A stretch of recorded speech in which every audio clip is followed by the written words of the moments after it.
O objetivo do estudo mensal do Grupo Espírita Luz de Amor é exatamente oferecer para que todos os participantes, todos os colaboradores alcancem maior competência nos seus trabalhos, alcancem uma maior instrução e todos os estudos aqui realizados têm um objetivo: estabelecer assim uma unidade entre todos os grupos. Porque vocês observam que a nossa casa, com as diversas atividades que tem, ela abraça muitos trabalhadores. Então, para que se estabeleça essa unidade, que se alcance essa unidade de objetivos, de forma de trabalhar e tudo mais, é que são feitos esses estudos.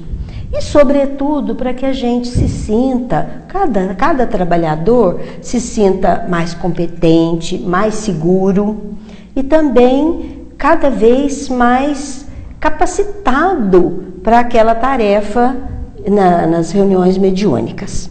Então, hoje, nós vamos ouvir todos vocês. Eu só quero lembrar que é como as empresas organizadas fazem. O que eles fazem? Eles fazem treinamento com os funcionários. Logicamente que o objetivo deles é diferente.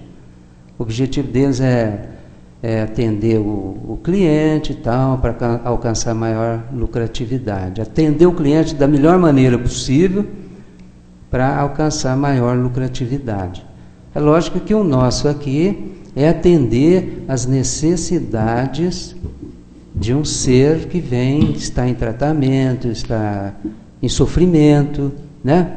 Então nós temos que nos capacitarmos para esse atendimento, para que esse atendimento seja da melhor qualidade possível. É isso mesmo. E os estudos proporcionam isso, porque nós permutamos experiências, nós falamos das nossas dificuldades, a gente ouve um que tem uma experiência maior e tudo é aprendizado para todos nós, porque ninguém de nós ainda se considere pronto e perfeito. A todo dia nós estamos aprendendo. Então nós gostaríamos nesse mês de abordar assim: quais as dificuldades que você sente ao fazer um atendimento? Que recursos você pode utilizar para atender melhor, para superar suas próprias dificuldades, ou para introduzir um recurso assim que já foi muito eficiente ao atender aquele espírito que vem necessitado de uma orientação, de um amparo, de um socorro.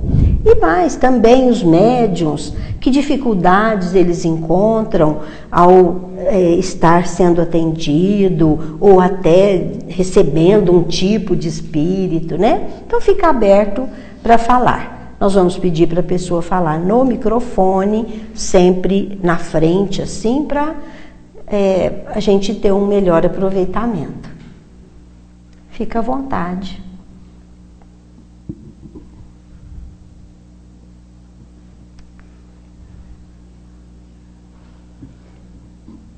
Em outras reuniões, nós ouvimos as pessoas falarem assim que uma grande dificuldade é o espírito muito agressivo, por exemplo, que às vezes ele chega de uma forma tão assim, parece que não quer nada e tudo, e quase que, vamos dizer assim, altera todo o grupo, tira a atenção dos médiuns. O médium às vezes nem consegue concentrar devido àquela comunicação assim tão, eu não sei se agressiva, tão, né, dessa forma assim, de forma mais alta, tal. Vocês que atendem, vocês que são doutrinadores, que recurso assim vocês acham que é eficiente? Ou como vocês veem essa situação? Você, Clélia, o que você como médium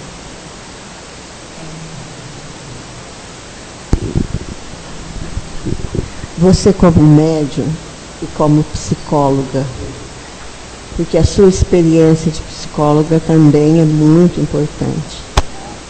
O que você acha do atendimento a esses espíritos agressivos que chegam querendo perturbar o ambiente? Bom, eu sempre tento fazer um exercício imaginando o que de fato é real. Que ele é um ser humano, agressivo, porque está com dor, ou está com desejo de vingança, ou qualquer outra situação. E tento conectar com ele da mesma forma como eu lidaria com uma pessoa que está aqui no plano físico. Então, quando a gente fala de questão de espírito ou de não ser espírito, todos somos espíritos. A diferença desse ser para uma pessoa que, por exemplo, se aproxima da gente no dia a dia com, às vezes, uma carga muito pesada de agressividade, ou de desejo de vingança, ou de perturbação, às vezes não é agressividade, mas é perturbação. A diferença dessa pessoa para alguém que está no plano físico é exatamente o fato de estar encarnado. Um e o outro não está desencarnado. Então, assim, no meu exercício, eu tento lidar muitas vezes com esse ser humano, né, que está no outro plano, de uma maneira como se eu estivesse lidando com ele, se eu pudesse vê-lo. Então, por exemplo, eu particularmente eu não acho que uma pessoa que se aproxima tão agressiva, ou falando de vingança, ou falando de raiva, ou falando de mágoa, eu acho que não funciona falar de perdão, falar de Jesus, se você não der espaço para aquela pessoa, para ele literalmente, com perdão da palavra, vomitar todo aquele sentimento que é deletério, que é alguma coisa que ele está lhe trazendo desconforto no seu plano, na sua moral, vamos dizer assim. Então, eu acho que falar de perdão, falar de esquecer, é muito fácil para quem está do lado de cá. É a mesma coisa que quando a gente se aproxima de alguém com as nossas tribulações diárias, alguém fala, esquece isso, é bobagem, você esquece. Quem escuta isso fica com muita raiva. Não adianta falar para uma pessoa que está enraivecida para ela esquecer ou para ela perdoar. Então, assim, como lidar com um ser humano que está, né, num outro plano e que está sentindo a mesma coisa como se ele estivesse aqui? Eu acho que é ouvindo e encaminhando-o para que ele tenha uma possibilidade, ao abrir sua consciência, pensar na possibilidade, de fato, de que o perdão é algo que o libertará, né? De que ele possa um dia substituir esse ressentimento, essa mágoa, esse desejo de vingança, essa perturbação, por um sentimento mais nobre, que aí o curará, o libertará dessa opressão, né, que naquele momento ele está sentindo. Então, assim, às vezes o que eu percebo, que a mim particularmente me incomoda um pouco, é quando algumas pessoas que estão ali ajudando, né, os doutrinadores, os orientadores, insistem numa toada, né, num tipo de conduta que, particularmente naquele momento, por um espírito muito agressivo, muito enraivecido, não vai ajudar. Ô Clélia, você que é psicóloga, queria te perguntar uma coisa. Os terapeutas também agem assim? Também. Claro, porque se a pessoa chega, por exemplo, numa situação de trazer muita raiva, muita dor, muita mágoa, muito desconforto, e se na medida que ele está me contando aquilo, eu estou dizendo para ele, não, isso é bobagem, no caso, né, numa sessão, ou fala, não, perdoa, passa por cima, é como se eu estivesse desautorizando aquela dor. Porque quem agride é porque está infeliz. Até negligenciando. Está negligenciando. Então, eu tento levar dessa mesma forma. Embora na condição de aprendente, né, que eu falo, né, aprendiz de médium, muitas vezes eu me vejo conversando, né, mentalmente com esse espírito e dizendo a ele, você tem razão para estar dessa forma, eu entendo a sua raiva, eu entendo a sua mágoa, o seu desejo de vingança, entretanto, vamos ver uma outra forma, vamos tentar ver de uma outra... Quer dizer, mostrar a ele que aquele tipo de sentimento o aprisiona, mas não dizer para ele, perdoa, Cristo está aqui, e não sei o que lá, tal. Naquele momento, a pessoa quando está com raiva, ela não tem condição de acolher uma palavra benéfica, muito menos de escutar da gente para perdoar assim do nada. O perdão é um exercício. Tá? Então, assim, da mesma forma que o que os terapeutas também conduzem dessa forma, entendem, acolhem, né, esse sofrimento desse agressor, dessa pessoa que tem desejo de vingança ou que está muito magoado, tá? E sem desautorizá-lo, vai permitindo que ele fale, que ele drene, né, esse sentimento nada nobre, mas é o que ele está sentindo, é real, para depois encaminhar, depois mostrar que, olha, o que vale a pena mesmo é você trabalhar, se fortalecer, porque o sentimento que pode vir brotar daí de perdão, de você pedir ajuda a um ente superior, que no caso é o nosso mestre, né, aos nossos anjos guardiães, aí sim a pessoa tem condição de se harmonizar, se equilibrar e chegar à conclusão que realmente a vingança, o desejo de que o outro se dê mal na vida não vale a pena, porque é algo que aprisiona ele próprio, né? Como acho que é a André Luiz que fala aqui, se não me engano, que esse tipo de sentimento é como se a pessoa tomasse um copo de veneno esperando que o outro morra, né? Então, nesse momento, eu acho que é da forma que eu procuro trabalhar, que eu procuro enxergar dessa forma, não só como profissional, né, mas aqui dentro da Casa Espírita como alguém que está aprendendo também, inclusive com meus próprios erros, né, dessa forma. Então, em primeiro lugar, seria acolhida, né? Se acolheu o sofredor, como você disse, porque a pessoa agride porque ela está infeliz. Acolhê-la com empatia, né? Isso. E depois deixá-lo extravasar todo aquele sentimento, aquelas emoções que ele traz, para depois tentar entrar num diálogo. Claro.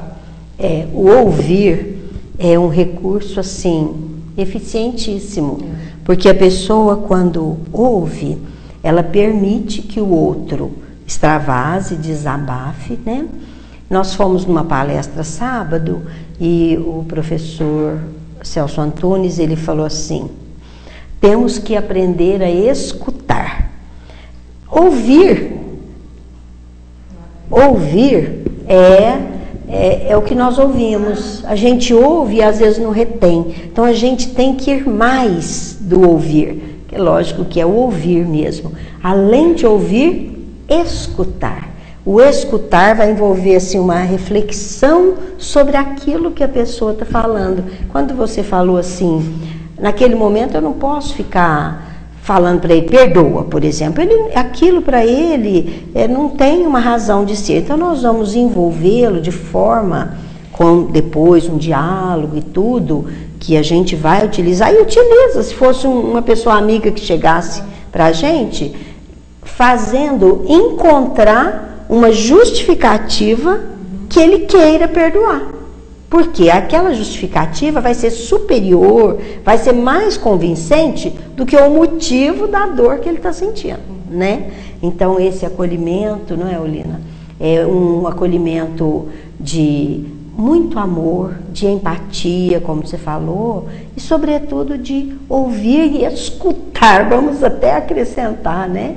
Segundo disse o professor, vamos escutar o que aquele espírito quer deixar para nós. E esse escutar compreende assim, a pessoa não fazer julgamento, a pessoa não querer lhe dar conselho logo de cara, né? É ouvir mesmo, criar uma empatia com a pessoa. E, sobretudo, assim, da experiência que a gente tem visto nos trabalhos, o que a gente observa? Que essa empatia, gente, ela deve estar recheada de muita energia positiva. Porque nos atendimentos a gente já observou que a pessoa, quando ela envolve no problema, ela sente a dor do outro, eu digo esclarecedor, né? Ele consegue, mesmo que ele não alcance palavras tão, assim, adequadas, tão profundas naquele momento, mas às vezes uma palavra amorosa, carregada daquela energia de muito amor, de compaixão pelo espírito, por aquele momento que ele vive, por aquela situação tão triste, o espírito capta, é tão interessante, ele sente a vibração daquela pessoa, ela sente o envolvimento. E eu estava lendo até no livro Transição Planetária, logo no início, os espíritos falam assim, que vocês não imaginam o quanto nós necessitamos de vocês para auxiliar esses espíritos. E aí ele continua, a contribuição de vocês, às vezes, que vocês julgam até pequena, ela é de grande valor para nós, porque conseguimos estabelecer uma relação direta com o doente, com o espírito sofredor, com aquele espírito necessitado, que no momento ele não está capacitado a nos ouvir. Então, e mais, viu gente, ele fala lá, vocês nem imaginam o quanto nós somos gratos pela contribuição de vocês. Eles valorizam muito, até pequenas, eu diria, doações nossas. Eles valorizam muito mesmo, porque completa um trabalho que eles almejam lá nesse processo de recuperar, de auxiliar e até, vamos dizer assim, né, resgatar esse espírito que está tão sofrido e que é um irmão nosso, né? Gente, algum médium quer falar de alguma dificuldade particular? Doutrinadores também. Agora é o momento, né? Porque troca de experiência ajuda, né? Não, eu não considero uma dificuldade, não. Eu considero até um benefício, né? Graças a Deus, o Luz e Amor, assim, ele dá essa experiência, desse estudo, ele oferece esse recurso para que a gente possa cada vez mais ir melhorando. E como a Clélia falou, todos nós somos aprendizes mesmo.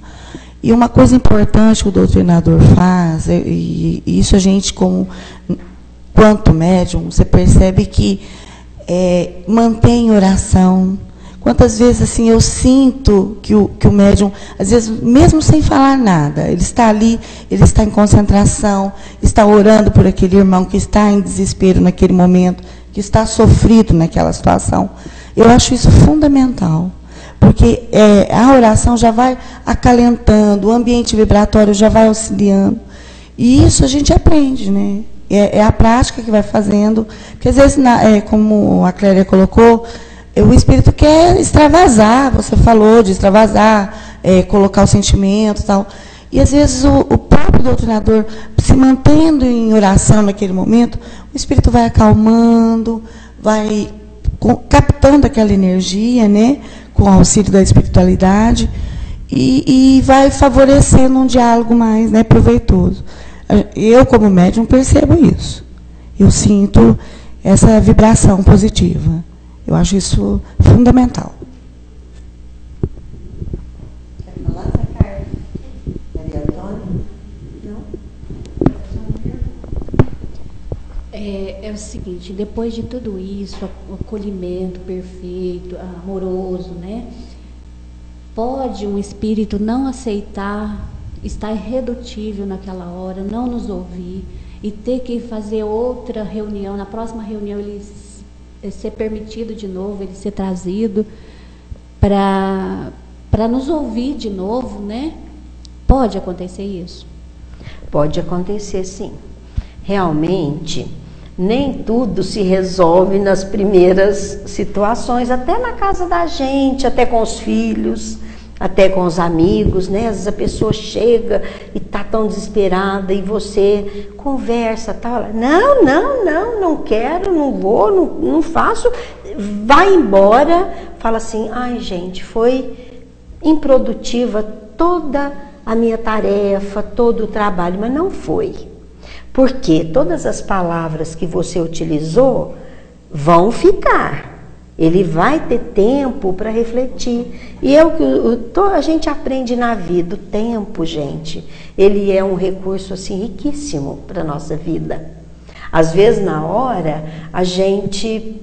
Não, eu não quero mais saber disso. Não adianta você falar isso que eu não acredito. Pronto, sai para lá. Aí a nossa mente vai processando quantas coisas Nós já tivemos experiências assim, a pessoa fala, mas é porque tudo isso aconteceu porque você é assim. Eu não sou assim, não. E sai pra lá. Depois a gente começa, porque nós somos seres civilizados. E mais, nós temos, com a ajuda da doutrina espírita, nós temos assim, aquela boa vontade de melhorar e de crescer. Aí aquilo fica martelando. Você é assim, foi você que... Aí a gente não quer admitir, né? Nosso primeiro orgulho, até assim a nossa inferioridade ainda. Aí a gente começa a pensar, aí a gente rumina aquilo, entra num processo de análise, a gente reflete e a gente começa a entender. Então, essa fala para o espírito vai ser de valia, vai ser importante. Ele vai ter, pode até não acontecer, mas ele vai ter oportunidade de refletir naquilo que você falou. E mais, ele vai precisar, às vezes, de um tempo maior para ser trazido novamente. Mas não é, assim, perdido aquele momento de orientação e até de amor que ele foi envolvido. E mais, quando nós apresentamos recursos e argumentos lógicos, queiramos ou não, isso vai tocar a criatura, nos toca também. Então, esse é uma das coisas que a doutrina espírita, vamos dizer, gente, ela é pródiga nisso. Os argumentos lógicos que Kardec nos deixou, que os espíritos nos trazem a todo momento, que fazem com que aquela lógica oferecida leve a gente a resultados. Kardec foi muito cuidadoso nesse trabalho. Então, vai aí também assim, tá bom, ele não aceitou nada tal, mas tudo que você falou, então fala assim, gente, como que eu vou lidar? Primeiro, muito amor. Segundo, argumentos que estão fundamentados nas nossas convicções da doutrina espírita. São argumentos da lei de causa e efeito, argumentos da justiça divina. Quando se fala em justiça, gente, quem não quer justiça? Todo mundo quer, seja para si ou para o outro, porque a justiça é, vamos dizer, o maior fundamento da lei de igualdade, não é? Da igualdade. Quando há justiça, automaticamente remete a essa igualdade com o outro e comigo também, não é? Então, vocês vejam que tudo isso vai ser muito útil, viu, Maria Helena? Muito útil. Não importa se naquele momento ele não queria ouvir. E eu estava lembrando aqui, quando você falou assim, o espírito chega muito agressivo, muito nervoso e tudo. Aí você falou assim, usar chavões, né? Você não falou chavões, mas usar assim, sempre a mesma coisa, não buscando argumentos. Então nós temos, gente, na doutrina nós temos muitos argumentos. Eu já vi, viu, Maria Helena, até mentor, através do médium, doutrinar, porque que aqui no começo dos nossos trabalhos, eles se manifestavam muito, mas para ensinar a gente. Isso foi mais no começo. Às vezes ensinar a fazer uma regressão. E eu já vi mentor doutrinar e o espírito não aceitar. Aí ele, humildemente, falou, tudo bem, então você segue seu caminho e tal. Emmanuel diz... E já vi também mentor, com a sua força moral, trazer ele de volta. Já vi isso também. O que a gente aprende é que o espírito propõe, jamais impõe. Os espíritos elevados. Então você está propondo, você está oferecendo recursos, você está usando da lógica. E aí, até complementando, aproveitando, né, uma coisa que muito nos ajuda, médiuns e doutrinadores, é o preparo. Gente, o preparo, ele é assim um recurso que não pode nunca ser dispensado. Nunca. o preparo do médium para vir para o trabalho, estar já sintonizado com a espiritualidade, para que ela... De toda a equipe, né? Isso. E o doutrinador só também. médium.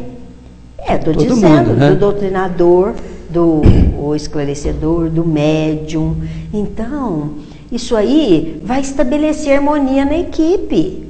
E nós vamos ser ajudados pela espiritualidade que está ali, vamos dizer, presente e preparada. A gente sabe disso. Porque acima de nós estão eles dirigindo o nosso trabalho. Mas nós estamos oferecendo instrumentos, condições propícias para que o trabalho alcance melhor desempenho, maior, um sucesso, alcance um sucesso, né? Nara, você podia comentar para nós também sobre a dificuldade que muitos doutrinadores têm, por exemplo, saber se o espírito é homem, se é mulher, se é encarnado ou desencarnado? Então, em um primeiro momento, isso não é importante. Em um primeiro momento, porque o espírito chegou, nós vamos ouvi-lo, nós vamos esperar que ele extravase a sua dor, o seu sofrimento, a sua aflição. E, em seguida, nós vamos tratá-lo como uma criatura comum. Se você tem dificuldade de falar, vamos dizer assim, oh, meu irmão, então não fale, vai direto, fala, olha, nós estamos aqui para te ouvir. Esse te ouvir pode ser homem ou pode ser mulher, ou para ouvir você, o que você quer falar, né? Aí, à medida que ele vai falando, às vezes ele dá uma dica, porque ele pode falar assim, eu estou cansado. Agora, se ele fala, eu estou triste, pode ser homem ou mulher. Então, se ele dá uma dica, você capta, você está atento ali, né? Você fala, eu estou muito nervoso, eu não quero nada. Ou se ele não fala isso, estou com ódio. Então, ele está falando, estou com ódio. Então, ele fala assim, olha, vamos ver se a gente pode te ajudar, pode ajudar você nessa situação. Use o você, que aí não tem uma identificação e tal. E vai falando. Mas o espírito, normalmente, ele vai dando alguma dica. Então, não precisa se afobar, nem ficar ansioso por isso. E mais, de repente a gente fala assim, oh, meu irmão, mas eu estou sofrida, eu estou muito sofrida. Você corrige, pronto. Fala, então, minha irmã, então, que bom, agora eu estou te entendendo melhor. Olha, que tem nada demais, gente, nós estamos todo mundo aprendendo, nós estamos todos assim. E, de repente, algumas orientações não vão depender desse gênero masculino ou feminino. A gente fala, olha, nós estamos aqui para ajudar você, o que nós vamos fazer? O que está acontecendo? Me fale mais. Você se lembra, eu lembro muito que você até uma vez falou isso, você se lembra de algumas coisas que podem ajudar nesse momento? Quais as últimas lembranças suas? Quais as últimas recordações de tudo isso que você está falando? Às vezes ele vai dar mais informação, né? Quando você provoca lembranças, porque se ele está sofrido, gente, aconteceu alguma coisa com ele que está muito presente ali. Então, você mesma falou isso em outras reuniões, o que você recorda agora,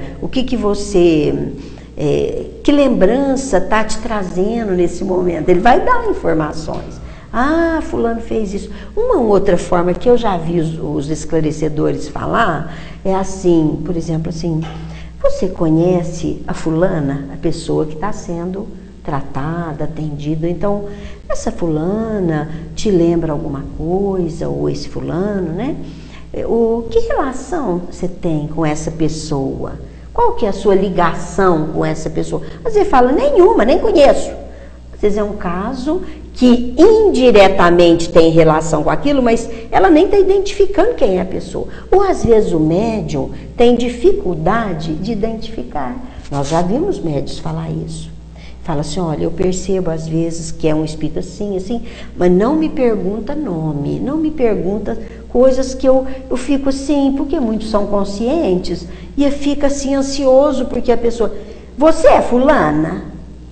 Aí o médium fica assim, então, faça um rodeiozinho, qual a ligação de você com essa pessoa? E mais, se é o espírito mesmo se manifestando com uma lembrança de outra existência, alguma coisa que está no inconsciente, aquilo não vai ser importante, ele tem que ser atendido da mesma forma, na sua necessidade sofrida, não é? Agora, todos esses recursos, né, do preparo, de usar argumentos lógicos que a doutrina espírita oferece, de envolver o espírito em muito amor, são muito eficientes. Mas temos outros também, né? Que de repente você está tão, como esclarecedor, está tão assim, inseguro, com medo, achou que aquilo parece que não está fazendo efeito, que não seja uma regra constante, mas o que tem? Pedir ajuda para outro, falar, ai, fulana, você não quer conversar? Eu vou trazer uma pessoa aqui para conversar com você, às vezes ela vai conversar melhor que eu, ou ela vai, às vezes, te entender melhor, sabe? Não é uma coisa assim, não precisa disso, porque nós, gente, aprendemos trabalhando, aprendemos fazendo, não precisamos ficar inseguros, porque aquilo que a gente faz é de grande valor para o espírito. Nós estamos ali com boa vontade, com uma intenção das melhores, querendo fazer o melhor, porque eu tenho certeza que todo esclarecedor quer dar o melhor de si. Mas, se num momento, numa situação, esporadicamente, peça ajuda, o outro pode e peça intuição.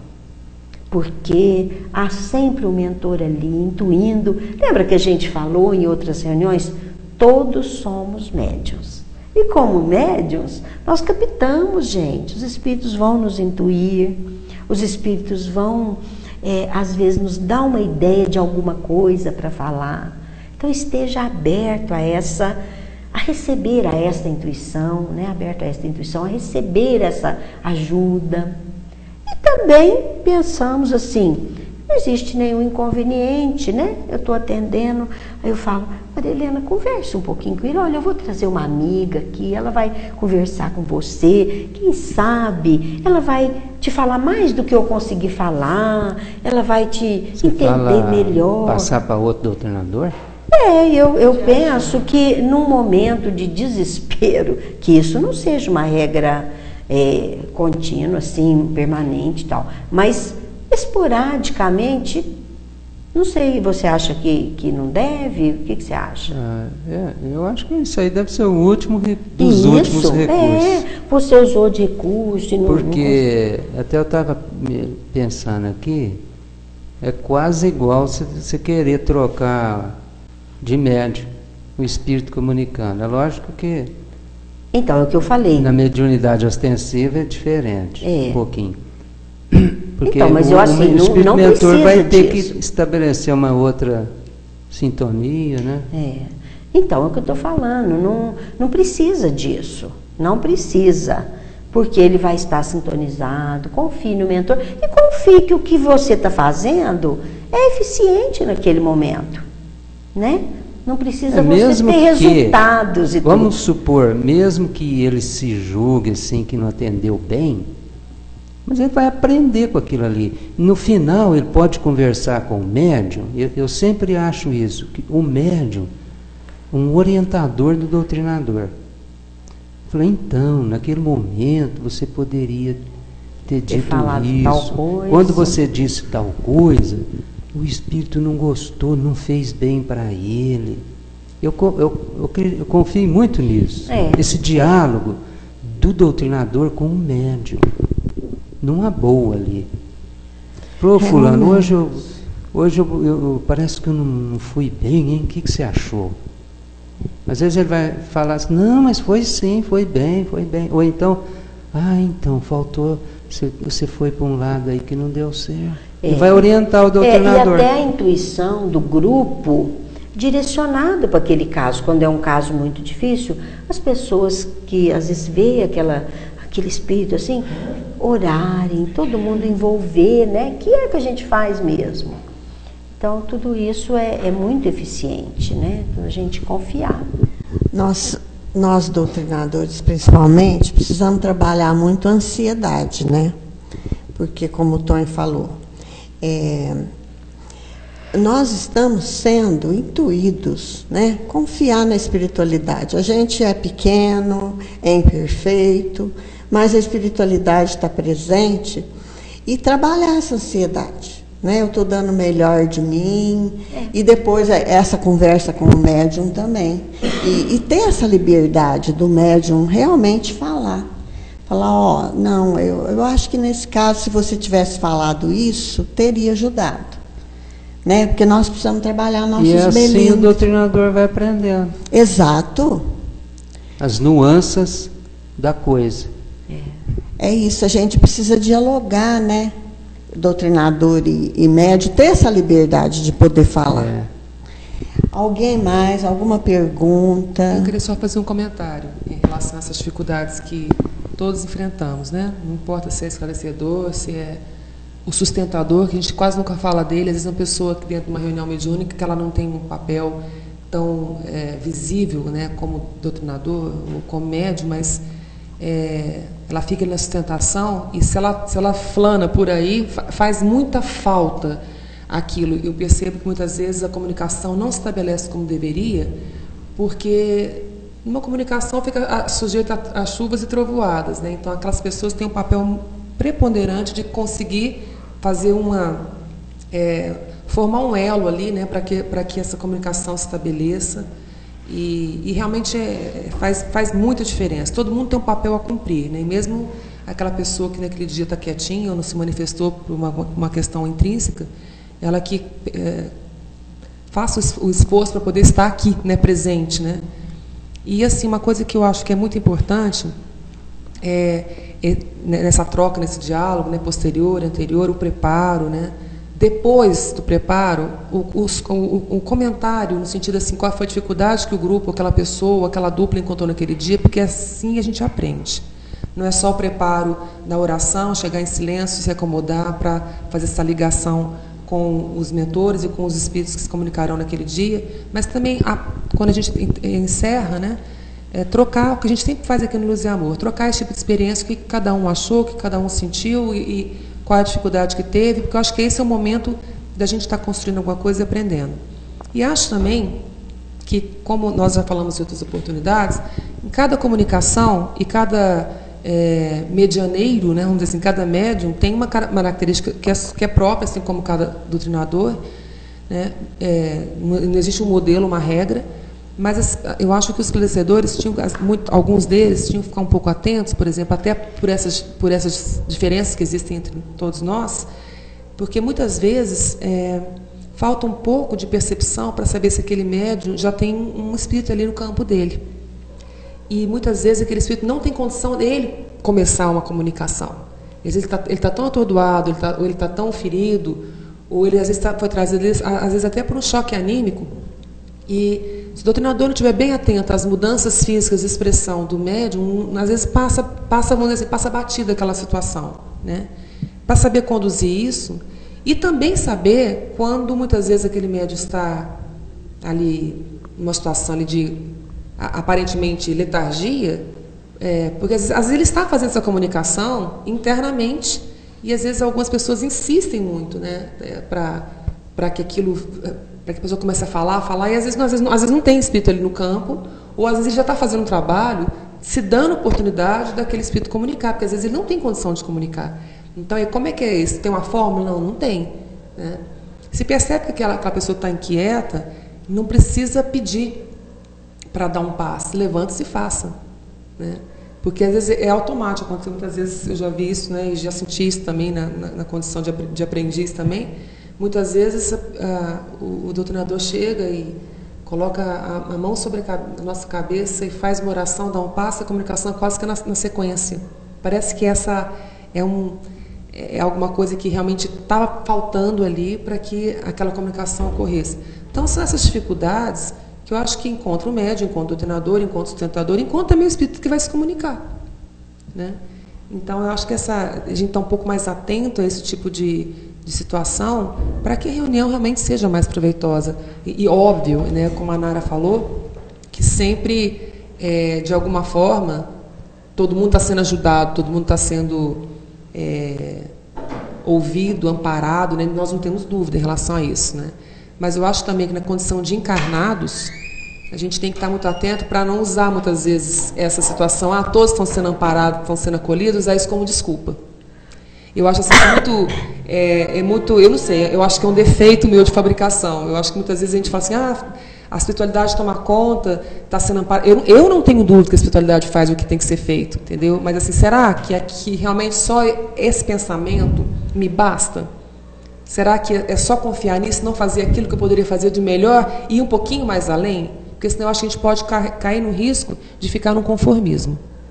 Sabe, de achar que a espiritualidade se encarrega, a espiritualidade precisa da gente como a gente precisa deles. Eles têm esclarecimento, eles dirigem, conduzem a reunião, mas se tanto o médium quanto o doutrinador, enfim, ficar muito achando que é só isso, sabe, isso vale para mim, qualquer pessoa, não estou falando de ninguém especial.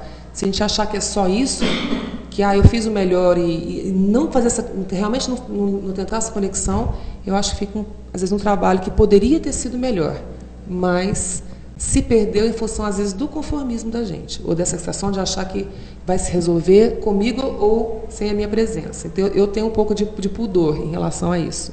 Então, eu sou sempre o senhor Antônio me conhece bem, eu sou sempre insatisfeita. Eu sempre acho que eu poderia ter feito o melhor, né? Porque realmente é a minha condição de aprendiz, né? Porque se fosse perfeito, eu não estava aqui encarnado, estava no planeta melhor. Eu concordo com você, eu acho que a gente deve estar todo dia aprender um pouco mais, porque quem sabe mais faz melhor, né? Agora, sem ansiedade, né, Clélia? O que para mim é muito complicado.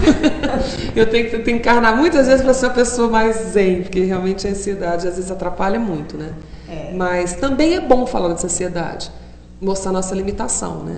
Porque assim, você falou da questão da ansiedade do doutrinador, mas o médium também fica muitas vezes ansioso. E a nossa ansiedade muitas vezes é assim, e a gente não tem que ter vergonha de falar isso para o grupo, será que é coisa da minha cabeça isso? Será que eu vi, eu escutei, eu intuí isso mesmo? Será que não é isso, não é aquilo? Meu Deus, será que eu estou fazendo uma coisa? Eu acho esse questionamento, se por um lado pode ser ruim, mas deixar de falar que isso nos açoita muitas vezes também não é bom. Porque eu acho que é o grupo que vai apoiar a gente, sabe? É o coordenador daquele trabalho que vai ter condição de falar, não, a gente está fazendo um trabalho, né? Todo mundo tem boa intenção, todo mundo se desloca das suas casas, né? Para poder doar o melhor de si.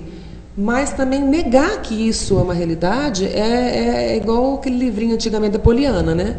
Que, aliás, eu odiava. Mas fingir de ser feliz. Então, controlar a ansiedade do doutrinador, o médio também, mas assim, é não negar que ela existe. E não negar que a gente tem dúvida.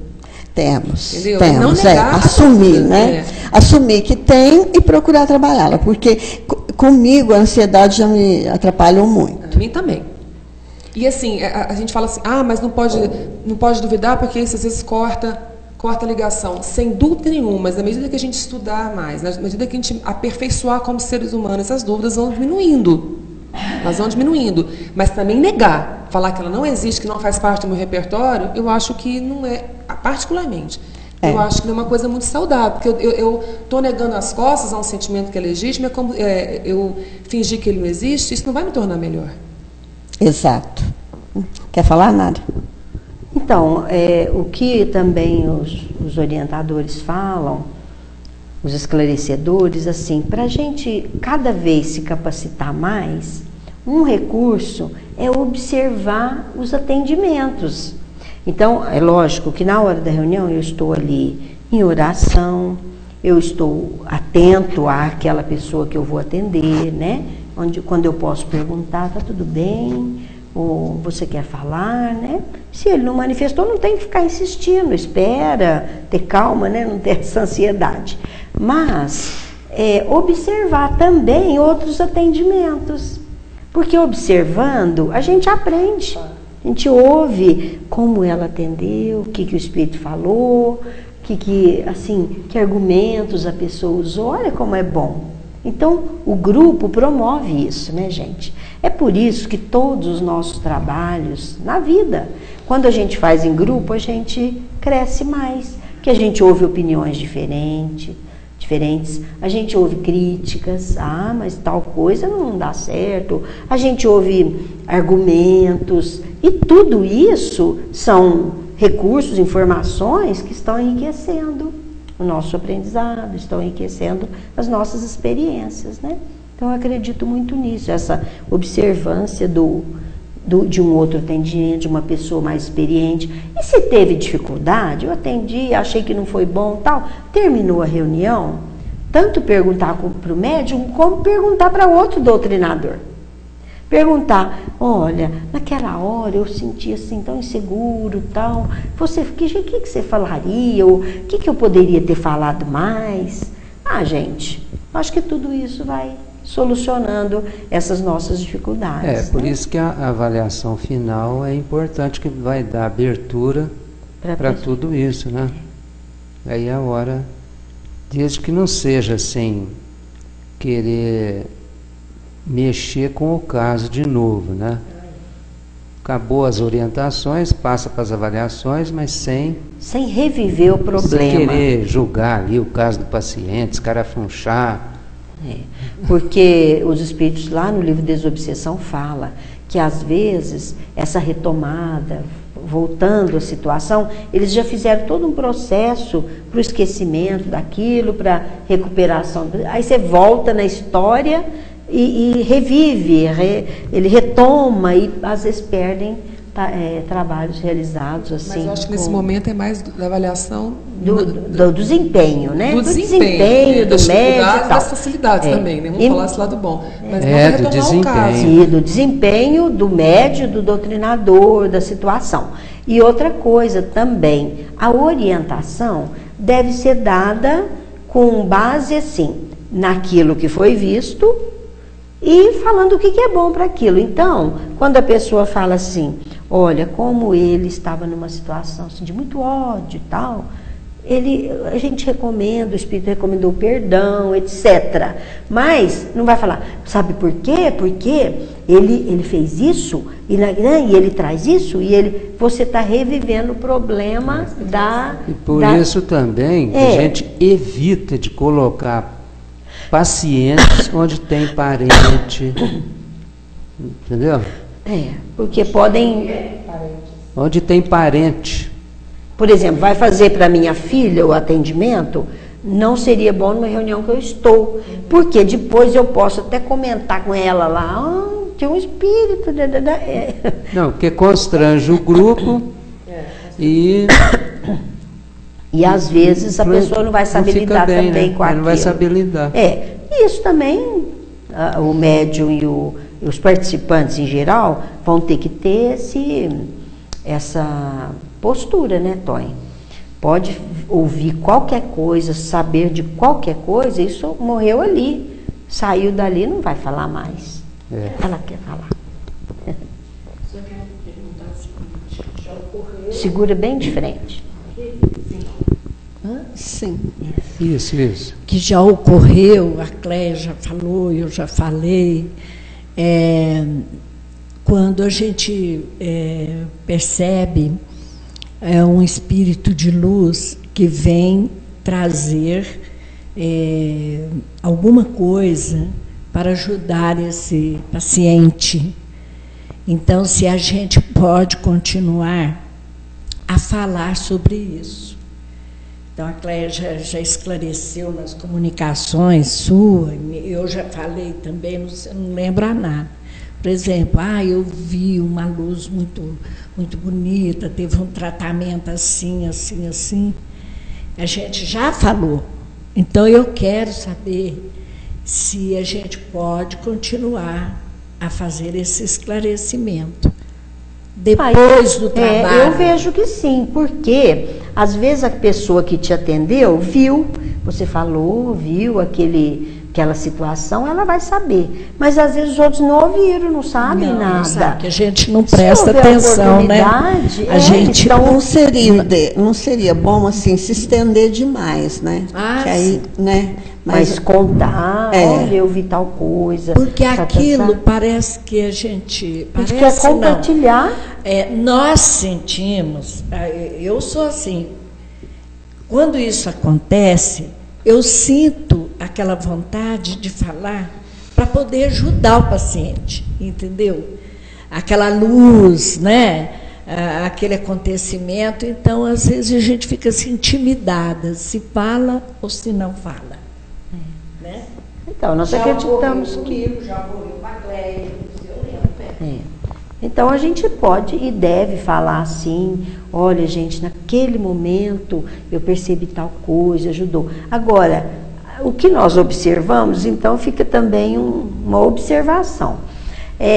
Às vezes a pessoa quer contar tudo o que aconteceu durante o trabalho. Olha gente, eu vi isso, eu fui aonde, eu fui não sei quando, aí vai mais meia hora. Aí, assim, as outras pessoas que vão ficando ansiosas, olha a ansiedade aí, mas resumir e falar, olha, eu vi já alguma vez a Clélia falar, olha, nunca tinha me acontecido, então era importante, aquela informação nunca tinha acontecido, ela falou, eu me senti assim, foi isso, a pessoa fez isso, olha como foi importante para nós. Né? A Vicença também. Às vezes descrever um tratamento que foi feito. Isso aí. A Vicença, às vezes. Isso aí dá até segurança para a gente, para o grupo. E traz informações que nós desconhecemos, às vezes, e que podem ocorrer. Aprendizado. E é diferente, que usou um recurso. Tudo é um aprendizado muito importante, né? E nós também temos que ter a paciência, tirar a ansiedade para ouvir aquela pessoa. Ouvir aquilo lá, tudo é lição para nós, né? Porque algumas pessoas também ficam muito ansiosas para ir embora. E vamos pensar que temos esse tempinho, esse momento, que é de grande valor para todos nós, né? Alguém mais quer fazer algum comentário? O que eu achei muito importante de tudo isso o que eu achei muito importante, o mais importante de tudo isso aí é o estudo do grupo, a coesão do grupo e principalmente a reciclagem, essa reciclagem de todo mundo, tanto dos médicos quanto dos treinadores. Isso é muito importante. Eu acho que tudo que foi comentado, eu acho que dá o final nisso aqui. Eu acho que o importante é isso. É por isso que eu fiquei o tempo todo observando, não falei algumas coisas, mas eu acho que tudo gira em torno do estudo e da reciclagem no nosso dia a dia. Interessante, Zé Carlos, que o Kardec, ele teve um critério. Uma das coisas que ele adotou foi o caráter de universalidade do seu trabalho, da doutrina espírita. O que ele fazia? Ele pesquisava com vários médiuns o mesmo problema, ele ouvia vários espíritos em reuniões diferentes, em situações diferentes do mesmo questionamento, porque ele fala na introdução do Livro dos Espíritos, a necessidade desse caráter de universalidade. Não seria um ponto de vista individual, onde ele exporia ali uma coisa que ele achava que era certa, ele ouvia. E quando fazemos esse trabalho, nós queremos dar essa unidade. O nosso ainda não é de universalidade, mas unidade para casa. O trabalho que realiza no sábado, o da segunda, do domingo, da quarta, etc. Cada um tem a sua característica própria, cada um tem a sua peculiaridade, cada médium é de um jeito, cada esclarecedor é de um jeito, mas nós mantemos uma unidade de pensamentos, igual você falou, de objetivos, essa busca, a seriedade do trabalho, a responsabilidade, isso é unidade, isso é unidade. Nós temos a mesma linha, e é isso que esses estudos objetivam, manter essa unidade, essa coesão, como você falou, né? Até para cumprir, né? Até para cumprir o que a gente aprende. Amai-vos e instruí-vos, né? O amor primeiro, a instrução em segundo. Isso. Antônio Carlos, podemos continuar ou está na hora de encerrar? Você que sabe, filha, você é a diretora, dirigente aí do grupo. Então nós vamos pedir a Cléria para fazer a prece de encerramento. Querido Jesus, amigos e mentores dessa casa, trabalhadores, espíritos amigos e familiares que nos auxiliaram nesse trabalho, nesse estudo, nessa jornada. Nós agradecemos a oportunidade do encontro ou do reencontro, tão benéfico para as nossas almas sedentas de luz. Agradecemos pela oportunidade do estudo, do trabalho, da aprendizagem constante que temos na nossa condição de aprendizes encarnados e também daqueles que estão aprendendo e trabalhando no outro plano. Nós iniciamos a nossa semana com esse estudo e pedimos a proteção de nossos anjos de guarda para que eles nos intuam, nos orientem a acolher essa palavra para que seja a palavra de retidão, de caráter, a nossa bússola que conduza os nossos atos, que conduza as nossas ações. Agradecemos ao Pai Celestial de amor pelas oportunidades que nos são dadas todos os dias de nossas vidas, as oportunidades de luta, de trabalho, de aprendizagem. E em seu nome, Senhor, nós iniciamos esse estudo de hoje. Em seu nome nós encerramos, agradecendo por tudo isso que ouvimos e por tudo isso de bom que levamos daqui hoje. Pedindo aos nossos amigos que abençoe essa casa, os trabalhadores, que abençoe os trabalhadores do plano espiritual também. Aos espíritos encarnados que aqui entram na condição de aprendizes, na condição de pacientes, na condição de seres humanos que evoluem em busca da luz. Pai nosso que estais nos céus, santificado seja o seu nome. Venha a nós o vosso reino. Seja feita a vossa vontade, assim na terra como em toda parte. O pão nosso de cada dia nos dai hoje. Perdoai as nossas ofensas, à medida que somos capazes de perdoar a quem nos ofende. E não nos deixeis, Pai, cair em tentação, mas livre-nos de fazer todo o mal. Que assim seja.